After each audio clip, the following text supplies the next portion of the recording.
Hey, everybody. Welcome back to Fireside 42 with your host, Rob Walden. Episode 2. We did a good job. Tony, we made it to episode 2. We did it. We did it. And we got more, but, We one at a time. One at a time.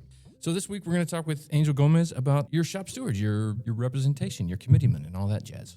Yeah, I mean, it's a great tool to have, and a lot of people are not going to realize what that really means for them yet. But I think once they listen to the episode, they'll get a much clearer idea what representation means, what it can do for them. It's just such a great tool to have, such a big demand that we got for the membership. That's going to be an amazing thing to move forward once we have a contract in place. I think a lot of people that have issues that need to be addressed are going to go get with their representation on the floor and are going to realize that this is probably one of the bigger demands that we have that may be more important than, some of the other things that we have. I'm not going to say it's more important than wages or anything like a job security or healthcare, but this is, key, and this is huge. Mm-hmm. No, I totally agree, and I can't say anything better than that. So let's listen to the conversation. All right, so let's start out with what the hell is a steward? What is a shop steward? Tell me that. A shop steward is basically your front line of defense of when you have issues with management or just issues in general. Like, that's the person you call. Let's say, for instance, that you're getting reprimanded for something, and the first instinct that's generally in the union shop is for a person to just basically tell your supervisor, I need to talk to my committee person, steward, whatever the case may be. And they come down there and they take care of whatever issues going on. It's kind of like, I like to think of it as like a public defender type deal. It's like you're your shop lawyer pretty much. Now, I hear steward and committee person kind of used interchangeably. Are they the same thing, or is there a distinction between the two?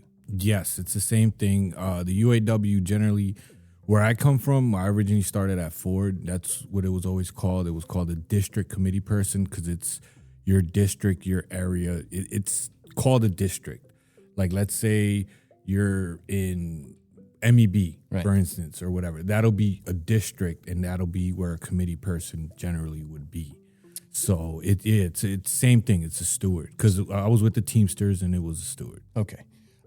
Is that how we're going to do it? Are we going to break ourselves up into districts? Yes. Okay. Yes. It's going to be it's like 150 to 200 is generally the number that's considered for each 200 employees. You're covered by a committee person. One steward, one committee person. Okay. How do we pick our stewards? How does that happen? What's going on there? It's elected. It's an election. I mean, you run for an election, and it's a democratic process, and highest vote getter gets the steward generally for the area. Now, is that going to be for the duration of the contract, or how long does the steward serve? It's usually a term of 3 years. So every 3 years you would either run again, mm-hmm, or somebody else will be elected. If you run, it's the 3-year terms. That's how it's usually done. Okay. What if your steward sucks? What happens then? How does that work? There's processes in place where, let's say, a steward's not doing their job. They're not doing what they need to do. They're just out there basically bullshitting. I mean, there will be a process in place where a steward can get removed. And depending on what we do, it can either be the runner-up, the alternate who takes his spot, mm-hmm, who's generally the runner-up. Mm-hmm. It's not decided yet. Different places have different structures in place. But generally, that'll be the alternate steward who would take the place of the steward committee person that's not doing their job. Step up in that role. Yep. Okay. And so how much does the company get to say about all this? As far as elections go? Yeah. I mean, none. None at all. Our membership on the floor are the ones who elect the people that are put in place. Management does not have a say-so on who is elected. No. That's a big difference between what we have now. Yes. So we can say then that stewards, their sole concern is membership. They're not like HR. HR is a paid advocate for the company. They care entirely for the benefit of the company. Mm-hmm. Steward doesn't have that same burden. No. They are for the membership. That's it. Just for the membership, how day-to-day things go, everything that's going on the line. Pretty much a steward will be the person that a person calls for whatever they need, even if it's just to walk by and say, hey, how's it going? Make sure everybody's good. That's the purpose of a steward, yeah. So, okay, so if a steward's on the floor, right, I assume that's kind of the goal. We want them on the floor to be visible. Yes. So they're kind of, would they be a first contact for just about anything related to work or work problems or work concerns? It might not even be a problem, right? It may just be like, hey, my wife got pregnant. I'm just wondering, can you point me in the direction of who I need to talk to make sure I got all my ducks in a row? Can a steward help with that kind of stuff? I mean, point you into other representatives and that kind of thing? Should, yes. Okay. They should be able to. I mean, you still got management rights. You still got, work rules you got to go by. Mm-hmm. But if you don't know what to do, generally it's a contract that you have to follow, and then everything is pretty much in your contract on what you got to do. And then also you have, your company policies and stuff that you should know. I mean, not everybody reads it. We know that. But your steward should know, what's the deal? Because this is the stuff they got to defend. Right. So generally speaking, yes, you should be able to ask and be like, hey, look, blah, blah, blah. And you should be pointed in the right direction. You are correct. What is a grievance? How does that work? A grievance is basically a complaint that you have on how a supervisor, manager, foreman, whatever the case may be, has down against you. Like, let's say you get written up for something and for sure that you didn't do it, or let's say they violate anything in the contract, anything that's in your contract, work rules, anything that pertains to that. You generally, what we try to do as a steward, because I've been there. So generally what you try to do, and this applies to all grievance procedures, you try to resolve matters at the lowest level possible. It can just be with a conversation. Hey, look, what time, because if you're getting an A rank or you're getting whatever violation, there should be a time, when, where, who, what is there, correct? That's how processes generally work. So if you know for a fact that you didn't do it and that wasn't you can prove it, they still want to keep escalating the situation after you call your steward down and your steward has a conversation with your supervisor, then yes, you can grieve it. And the process works. There's going to be 4 steps to the grievance procedure. The first step, obviously, is dealing with a supervisor and their AM. If you can't resolve it with the supervisor, you deal it with the area manager, and then it escalates. If you can't resolve it there, it escalates to the second step, which would be, involving the bargaining committee and so forth. Third step is, a little bit higher than that. That's when the regional rep, servicing rep comes down. Mm-hmm. And then fourth step is our arbitration. But generally speaking, yes, you do try to solve things as low as possible, and that could be as simple as a conversation. And as a steward, you should do your due diligence, do your paperwork, document everything, to make sure that everything is correct. And that way you can present it to the company and they don't have, there can't be no discrepancies towards it because, hey, look, you got all your ducks in a row and they can't deny the fact. So your supervisor, they got to be able to prove anything from a drug test to running somebody over on the line, let's say. That's not going to happen, but they got to be able to prove everything. So is it all too often happens now, right? The supervisor's got a problem with something one of their guys did or something one of their guys said or how their guy said it. He might make a claim, write a guy up, call HR, tell HR. HR calls you up, gives you a point, walks you out the door, whatever it is that they do, and then tell you that they did an investigation. When point of fact is all they did was talk to the supervisor and then take their word for it. So are you telling me, based on this, that stewards are going to be empowered to do an actual investigation, talk to all parties concerned, and figure out exactly what happened? Yeah. And the policies that we're going to is actual black and white. Mm-hmm. There's no gray area for anything. And anything you're talking about, a conversation or something was said or something was done, there's levels and steps to it. So they can't just automatically skip from you're having a conversation, you said something wrong, whatever the case may be, from the first level, which is a coach, which consists of 3 coachings, mm-hmm. all the way down to suspension and termination. You can't jump that fact. Mm-hmm. You can't. So they can't just point you automatically or walk you out the door or do anything like that. So no, you actually got a policy right now that's going to be in black and white. not no bullshit that they could just interpret how they want to. Well, that's beautiful. It is. I love it. So when, as a team member, because I'm a team member, when do I get access to a steward? I mean, is there something certain have to happen before I get access to a steward? I mean, if it's, let's say I'm 5 minutes late for work, boss calls me in the office, says, hey man, you're 5 minutes, I got to appoint you. We're not going to worry about a steward. It's black and white. It's in the contract. I'm going to appoint you. Do better next time. And I say, I would like to talk to a steward. He's like, no, you don't need one. Is that how it's going to work? Or, I mean, what I'm asking is, do I get a steward anytime I want one? Yeah, pretty much. If the steward is doing their job correctly, yes. And that's our wine garden rights. It's your wine garden. Not only is it just your wine garden rights, but again, to reiterate the fact that we have things in place now, that you're going to have an attendance policy as well that scripts things out from level 1 all the way down to whatever level we have at the end of it.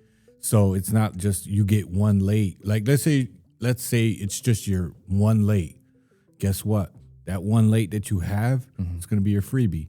So it ain't going to be anything that they can actually do. Or you're late. They document it. That's it. That's all you're going to get. You won't even get called in for that. Now, if you're late every day, that's a different story. Yeah. Because rules are rules. You know what I mean? So you can't, if you call your steward if you're late every day, then, I mean, they can try to do something for you, but it's not generally going to go anywhere. Just the simple fact of that you're constantly, violating the attendance policy. It's like, that's on you pretty much at this point. You know what I mean? But for the case you're making, you'll be fine. And they won't be able to just jump right into points for you. I would say that the rules are more important for us to follow now because we've had a hand in crafting them, right? We're bargaining this stuff, right? Yes. So we have just as much of an ethical obligation to adhere to our contract that we're going to ratify, whatever that ends up being, as the company. Would you agree? Yeah, 100%. So then a steward is not your get-out-of-jail-free card. No. Your steward is there for real issues that are happening that right now that you have no say-so in, that you got to take it. And I'm not saying tuck your tail, but the way HR tries to treat you is you're the one you're wrong. You're constantly wrong. Now you're going to actually have a liaison for you to actually be right. You know what I mean? You're not wrong 100% of the time. A lot of people don't like going to HR, and I understand why. You don't have to anymore. You know what I mean? You have people in place that not only can take care of that for you, but they're there to enforce the contract, understand the rules, understand everything that's in that contract for your life to be easier as a team member on the floor. Do I recommend team members learn the contract? 100%. The more we know, the better we are, the stronger we will be. Right. You know what I mean? But we all know that that's not the case. So that's what these people are in place for, that you elect to, do their jobs and make life pretty much easier for you, where in a perfect world, we come to work, we go home every day. You know what I mean? Yeah.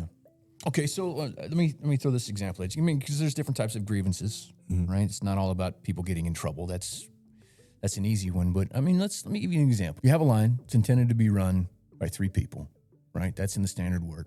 3 people, right? Somebody doesn't come to work, or oftentimes people get shipped off to other parts of the factory, right? And now you've got 2 guys running a line.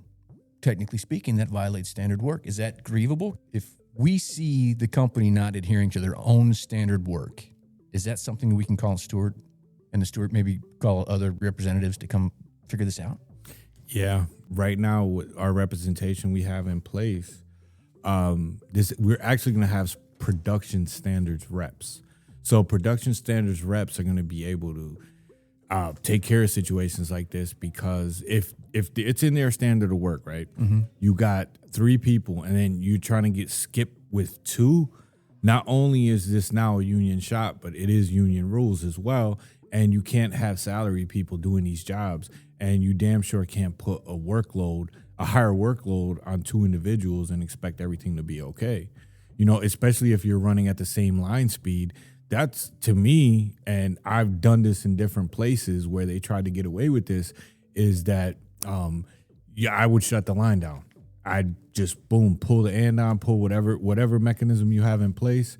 I've actually hit E-stops. So, and E-stops can screw everything up. Right. So with that being said, they are supposed to follow their guidelines where you have a 3-person job and you're trying to get away with it too. Not only can you call health and safety, because that can be a big problem. I mean, it could be violating OSHA standards as well. So you would have layers into it because you would have health and safety involved. You'd have, health and safety ergo, and also production standards rep. And then, worst comes to worst, there's also continuous improvement reps that will probably get involved in this as well, because this is a problem where it could also lead to quality. Mm-hmm. You know what I mean? So it's a lot of layers into this, where it's just not the company saying, look, this is how it's going to be done, blah, blah, blah, whatever happens, and they try to wash their hands of it. No, it's a lot deeper than that now. Okay, that's good to know. Yeah. So let's say contract gets ratified, and I take it upon myself to learn that contract inside and out. And my boss does something or has me do something that I don't agree with, that I think is a violation of the contract. And I feel like I know better. Should I argue with him? Is there ever a point where a team member should get in an argument, no matter how well they know the contract, with their supervisor? Or should they call a steward? I mean, I wouldn't argue. I just point this out. And if he doesn't get it, then I call my steward. You know what I mean? Just letting him know that I have the knowledge, that I've took time to know what processes are and what rules are in place. Maybe he might think twice about doing that in the future. But if he wants to be, hard-headed or whatever, okay, well then, I'm calling my steward. I guess the point I'm trying to make is I mean, we have a lot of stubborn, proud people in our shop. I mean, we should be, right? I mean, we're hard workers. Should be, yes, 100%. But now we have representation, or we will have representation. I think we should probably let them do their job. We should not advocate for ourselves any more than we have to, right? Because that's a steward's job. Mm-hmm. That way we avoid unnecessary trouble. Would you agree with that? It depends. Like, if you got a supervisor who's reasonable, who's a person who understands, then, you might not need a steward. You can just let them know, hey, look, blah, blah, blah. Now, if you got somebody who just likes to be in your face and just wants to make a problem, I wouldn't even deal with it.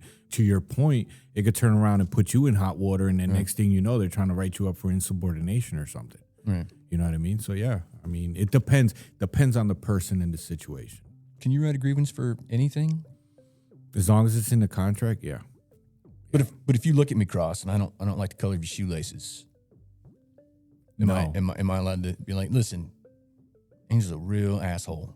No. I mean, it's human nature to just, right away just be like, hey, look, you're an asshole, or I don't agree with this and that. But no, I mean, you got your grievances, and it's going to say it in your language, and any grievance procedure, any policy, anything, it has to have merit. So in order to write a grievance, in order for it to go anywhere, it has to be a meritorious grievance. So it can't be just for any old reason, just because you looked at me sideways, or any other, you snickered at me. No, anything like that. No.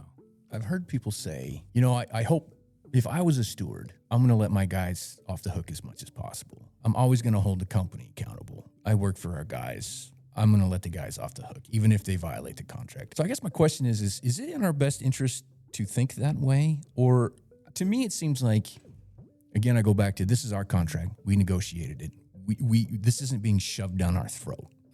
We have a responsibility to defend the contract, even against our own actions. How do you feel about that? I'll just tell you how I did things.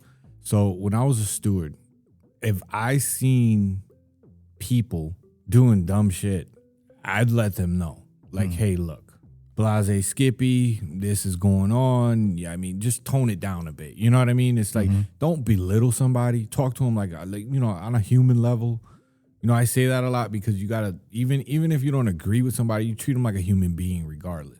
You're respectful, but at the same time, you got to know when to assert yourself. Mm-hmm. So you can't have people being put in positions where they can screw themselves. Now, if you can give them a coachable moment as a steward, as a union member, as just a coworker, and just let them know that, if you keep doing this, there's going to be a situation where you're going to get yourself in, problems that you don't want. Then, yeah, I mean, you can't just let people run amok. Right. I mean, at the end of the day, we're here to make money. We're here to get these cars out the door, and we're here to keep these doors open. So we got to protect our best interests as well. You don't scold them. Don't talk to them like kids, but you let them know what's going on. The more honest you are, the better you are. And the more you'll achieve as a rep. Because if you're out here promising people the world or just turning a blind eye to things, that's when everything goes wrong and you will not last in your position. And just being straight up. Well, that kind of weakens our position too. If we're constantly letting guys get away with stuff, at some point the company's going to catch on, and then it's going to be more difficult for us to hold the company accountable too, won't it? I mean, those two things kind of go hand in hand. It does. It does. Let me ask you. So we talked about stewards quite a bit. I'm also curious about one step higher. Tell me about the bargaining committee. What is their role? They basically work hand in hand with the chairman. The chairman of the plant, that's going to be your highest level chief steward or whatever the case may be. That's the person who is pretty much handing everything down on a paper level. But in a structure, you will have everyone together. You know what I mean? So your bargaining committee hears grievances, bargaining the contract, obviously, and doing other, meetings and all types of other things to make it better for our membership. It's not just bargaining. It's a lot more to that. This is going to be our first contract. Let's be real. We're going to have a lot of grievances. I mean, we probably got people right now just waiting to file them. I mean, and I don't blame them, honestly. Right, yeah. I don't. I really don't, because of all the BS that's going down. I mean, you've got good people down there on management side. You do. It's like anything in life. But you have those ones that just make it difficult for everyone else. It's going to be a lot. It's going to be a lot initially. And it's a bargaining committee, stewards, all the reps, even the appointed reps are going to be busy as hell.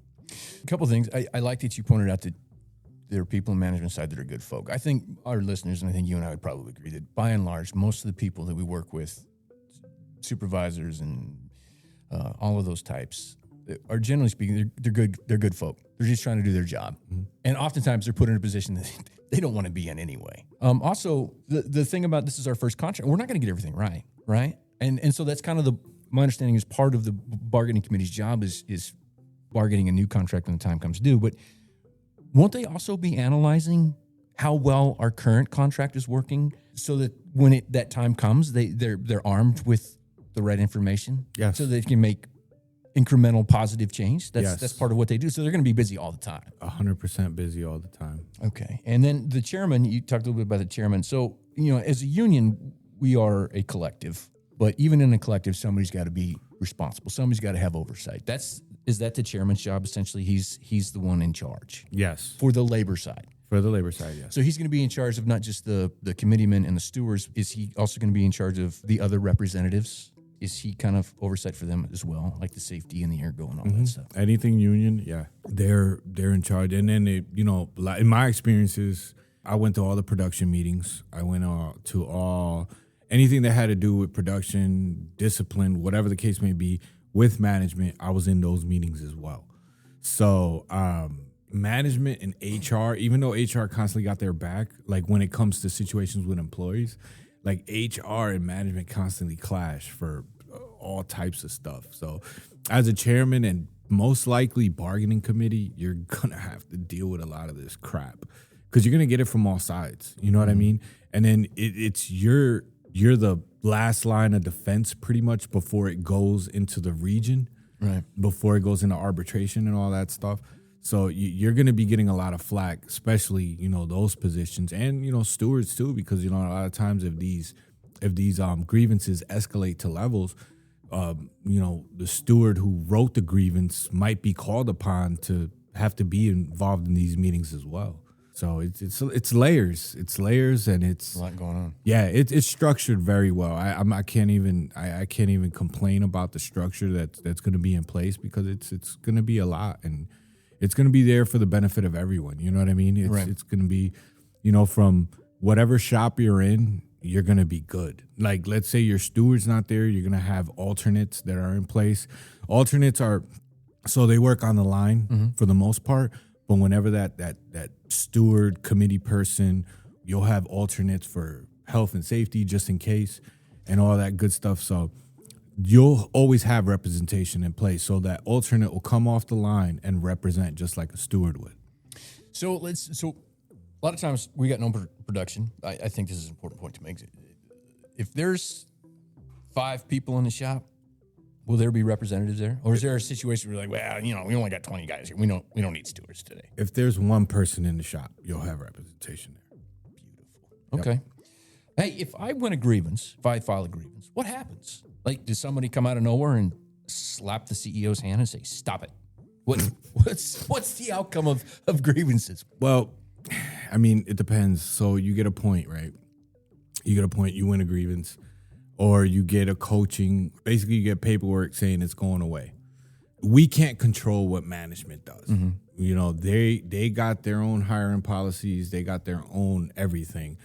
So in my experiences in the past, if a supervisor had too many grievances on them, a company moved them to a different area or a company moved them to a different location, stuff like that. But we don't control what they do. We only control what happens to our membership. Let me ask you this then. All right. Use me as an example here.